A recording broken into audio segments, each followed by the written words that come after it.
नमस्कार, आप देख रहे हैं एसबीटी न्यूज पर। 1 फरवरी शनिवार सुबह 6:15 बजे राजस्थान की बड़ी खबरें। देश की वित्त मंत्री निर्मला सीतारमण आज यानी 1 फरवरी 2025 शनिवार को बजट पेश करेंगी। ये उनका 8वां बजट होगा जो चर्चा का विषय बना हुआ है। हर साल वित्त मंत्री जब बजट पेश करती हैं तो उनके हाथ में एक लाल रंग की खास चीज होती है जिसे बही खाता या लाल रंग का बैग भी कह सकते हैं। इसमें बजट के कागजात रहते हैं, लेकिन क्या आपने कभी गौर किया है कि लाल रंग का बैग ही क्यों?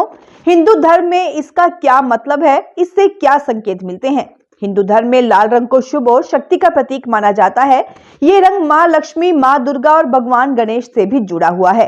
लाल रंग धन, उन्नति, समृद्धि और सकारात्मक ऊर्जा का प्रतीक होता है। जब वित्त मंत्री लाल रंग के बैग में बजट रखते हैं तो इसका अर्थ है कि देश की आर्थिक स्थिति में उन्नति और समृद्धि की कामना की जा रही है।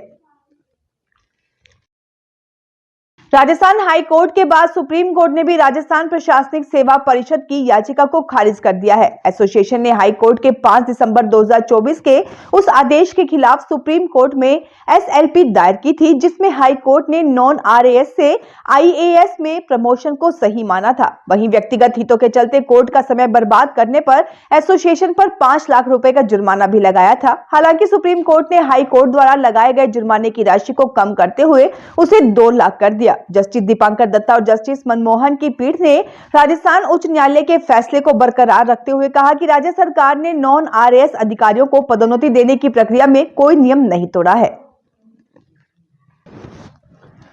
दिल्ली विधानसभा चुनाव को लेकर प्रधानमंत्री नरेंद्र मोदी ने शुक्रवार को द्वारका में रैली की। उन्होंने कहा कि कांग्रेस के शाही परिवार का अहंकार देश ने फिर देखा। राष्ट्रपति द्रौपदी मुर्मू ने संसद को संबोधित किया। उनकी मातृभाषा हिंदी नहीं है, लेकिन उन्होंने बेहतरीन भाषण दिया। लेकिन कांग्रेस का शाही परिवार उनके अपमान पर उतर आया है। राष्ट्रपति ओडिशा आदिवासी परिवार से निकलकर यहां तक पहुंची है। ये देश के 10 करोड़ आदिवासियों का अपमान है। राजस्थान हाई कोर्ट ने तृतीय श्रेणी अध्यापक भर्ती 2022 में लेवल 2 में चयनित अभ्यर्थियों को राहत दी है। जस्टिस इंद्रजीत सिंह और जस्टिस प्रमिल कुमार माथुर की बेंच ने कहा कि चयनित याचिकाकर्ता संशोधित परिणाम से प्रभावित नहीं होंगे। अदालत ने यह अंतरिम आदेश विनेश कुमार और अन्य की याचिकाओं पर सुनवाई करते हुए दिया। याचिकाओं में कहा गया था कि कर्मचारी चयन बोर्ड ने 27 जनवरी को भर्ती का संशोधित परिणाम जारी किया था, जिससे याचिकाकर्ता मेरिट से बाहर हो गए। अगर परिणाम संशोधित हुआ है तो इसमें पूरी तरह से गलती कर्मचारी चयन बोर्ड की है। उन्हें मेरिट में आने पर करीब 18 महीने पहले नियुक्तियां मिली थी, अब उन्हें नहीं हटाया जा सकता है।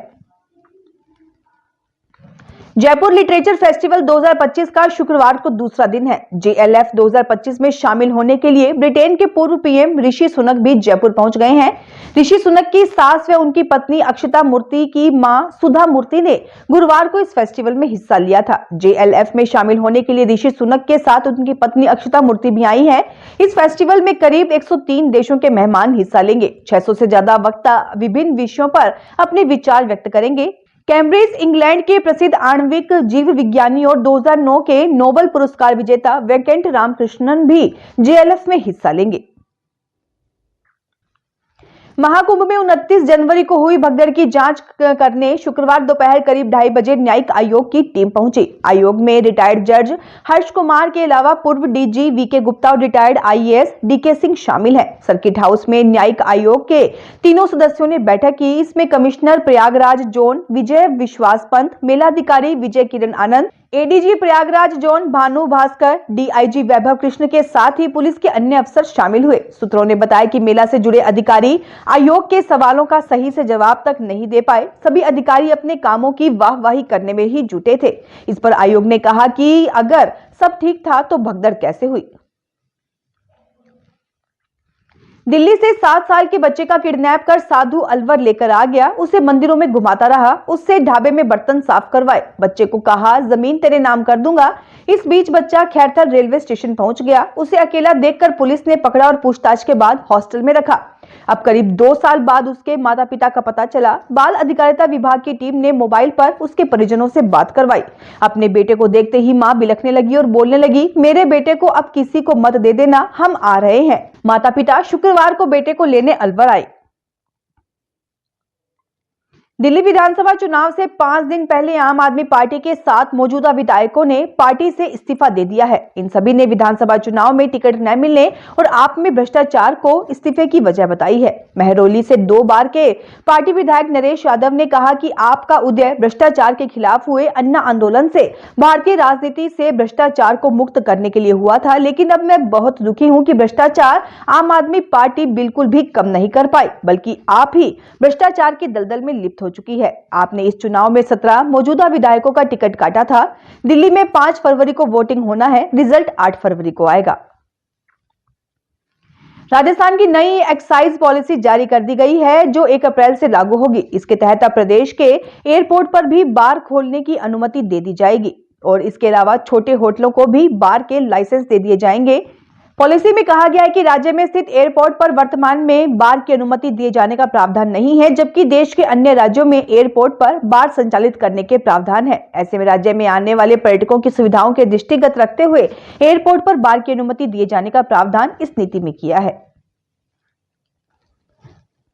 जयपुर लिटरेचर फेस्टिवल में हिस्सा लेने के लिए शुक्रवार को राजस्थान के पूर्व उप मुख्यमंत्री सचिन पायलट होटल क्लार्क आमेर पहुंचे। इस दौरान उन्होंने महाकुंभ के नाम पर हो रही राजनीति को लेकर नाराजगी जाहिर की। वहीं केंद्र सरकार से बजट में राजस्थान को विशेष राज्य का दर्जा देने की मांग की। सचिन पायलट ने कहा, मैं हर साल जयपुर लिटरेचर फेस्टिवल में आता हूं, मुझे लगता है कि हम होस्ट हैं। सबसे बड़ी बात यह है कि यहाँ सभी खुले मन से बात करते हैं, अलग अलग विषयों पर विचारों का आदान प्रदान होता है, भले ही सहमति न बने लेकिन सुनना जरूरी है। उन्होंने कहा कि दुनिया में क्या कुछ हो रहा है उस पर JLF में चर्चा होती है, जिसमें जयपुर वासियों को दिल खोलकर सबका स्वागत करने का मौका मिलता है।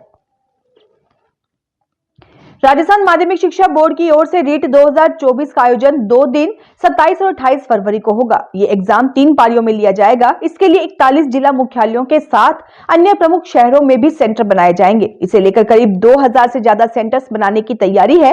परीक्षा में 14 लाख से ज्यादा कैंडिडेट्स ने आवेदन किया है। बोर्ड के सचिव व परीक्षा समन्वयक कैलाश चंद्र शर्मा ने बताया कि 27 फरवरी को पहली पारी में रीट लेवल 1 और दूसरी पारी में रीट लेवल 2 आयोजित होगी। वहीं 28 फरवरी को पहली पारी रीट लेवल 2 का आयोजन होगा। जालोर में जिला विधिक सेवा प्राधिकरण के अध्यक्ष एवं जिला न्यायाधीश हारून के निर्देशन में किशोर एवं संप्रेषण गृह का निरीक्षण किया गया। जिला विधिक सेवा प्राधिकरण के सचिव अपर जिला एवं सेशन न्यायाधीश एहसान अहमद ने शुक्रवार को राजकीय किशोर एवं संप्रेषण गृह का निरीक्षण करने पहुंचे और व्यवस्थाओं का जायजा लिया। सचिव ने उपस्थित कर्मचारियों को निर्देश दिया कि किशोर गृह पर रहने वाले विधि से संघर्षरत बालकों, किशोरों एवं शिशुओं को नियमानुसार उपलब्ध करवाई जाने वाली सुविधाओं में किसी प्रकार की कोताही नहीं बरती जाए। बारां जिले में पुलिस मुख्यालय द्वारा चलाए जा रहे साइबर शील्ड अभियान को बड़ी सफलता मिली है। जिला पुलिस अधीक्षक कार्यालय में आयोजित एक कार्यक्रम में पुलिस ने आम नागरिकों के गुमशुदा और चोरी हुए कुल 211 मोबाइल फोन उनके मालिकों को वापस लौटाए। इन मोबाइल फोन की कुल कीमत लगभग 48,23,000 रुपए आकी गई है। जिला पुलिस अधीक्षक राजकुमार चौधरी ने बताया कि राजस्थान सरकार के साइबर अपराध नियंत्रण कार्यक्रम के तहत यह अभियान निरंतर चलाया जा रहा है। उन्होंने कहा कि बारां पुलिस पहले भी इसी तरह के अभियान चलाकर सैकड़ों लोगों के खोए हुए मोबाइल फोन बरामद कर उन्हें वापस लौटा चुकी है। बाड़मेर में किसानों को अब 11 अंकों की यूनिक फार्मर आईडी मिलेगी। इसके लिए ग्राम पंचायत स्तर पर 5 फरवरी से 31 मार्च तक फार्मर रजिस्ट्री शिविरों का आयोजन होगा। इसके लिए समुचित तैयारियां करने के निर्देश दिए गए हैं। बाड़मेर जिला कलेक्टर टीना डाबी ने बताया कि केंद्र सरकार की एग्रीस्टेक योजना के तहत प्रत्येक किसान को 11 अंकों का एक यूनिक फार्मर आईडी नंबर मिलेगा। किसानों के आधार नंबर से लिंक किया जाएगा। इस यूनिक आईडी नंबर के आधार पर किसानों को PM किसान सम्मान निधि सहित अन्य योजनाओं का लाभ मिलेगा। बांसवाड़ा में पशुओं को उपचार देने के लिए शुरू की गई मोबाइल वेटरनरी यूनिट्स फिर से सड़कों पर दौड़ती नजर आएगी। कुछ दिनों से कार्मिकों की हड़ताल के कारण ये सेवा ठप थी। शुक्रवार से सेवा पुनः बहाल होगी। बीते कुछ दिनों से मोबाइल वेटरनरी यूनिट में कार्यरत पशु चिकित्सक, पशुधन सहायक और पायलट वेतन अनियमितताओं को लेकर हड़ताल पर थे। इस कारण पूरे जिले में सेवा ठप पड़ी थी। इस पर गुरुवार को संयुक्त निदेशक डॉक्टर विजय सिंह भाटी ने हड़ताली कार्मिकों से चर्चा की और उन्हें समस्या के समाधान का आश्वासन दिया। फिलहाल इस बुलेटिन में इतना ही। फिर हाजिर होंगे और बड़ी खबरों के साथ।